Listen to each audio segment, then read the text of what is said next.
private ব্যক্তি এজনে অইন এজন ব্যক্তিক গ্ৰেপ্তাৰ কৰিব পাৰে নে নাই অথবা যদি গ্ৰেপ্তাৰ কৰে তেতিয়াহলে কিমান সময় নিজৰ জিম্মাত ৰাখিব পাৰে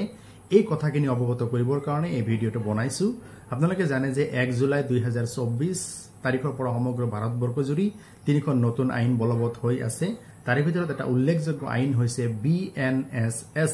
ভাৰতীয় নাগৰিক সুৰক্ষা সংহিতা 2023 এই আইনৰ অধীনত সেকশন 40 ইয়াত কোৱা হৈছে যদি কোনোবা এজন ব্যক্তিয়ে নন বেইলেবল এণ্ড কগনিজেবল জামিনবিহীন আৰু যিটো অপৰাধ কৰিলে পুলিচে without warrant of A magistrate can arrest সাচ পাৰ্সন তেনেকুৱা ধৰণৰ অপৰাধ যদি কোনোবা এজন ব্যক্তিয়ে কৰে তেতিয়াহলে সেই ব্যক্তিজনক প্ৰাইভেট ব্যক্তি এজনে এৰেষ্ট বা গ্ৰেপ্তাৰ কৰিব পাৰে আৰু নিজৰ জিম্মাত ম্যাক্সিমাম 6 আৱাৰ্স 6 ঘণ্টাহে ৰাখিব পাৰে গতিকে আপোনালোকে যদি কেতিয়াবা কোনোবা এজন ব্যক্তি অপৰাধ কৰিছে আপোনালোকৰ আগত যদি এৰেষ্ট কৰে সেই ব্যক্তিজনক তেতিয়াহলে ম্যাক্সিমাম 6 ঘণ্টা আপোনালোকৰ জিম্মাত ৰাখিব আৰু এৰেষ্ট কৰাৰ পিছত লগে লগে আপোনালোকে ওচৰৰ পুলিচ ষ্টেচনক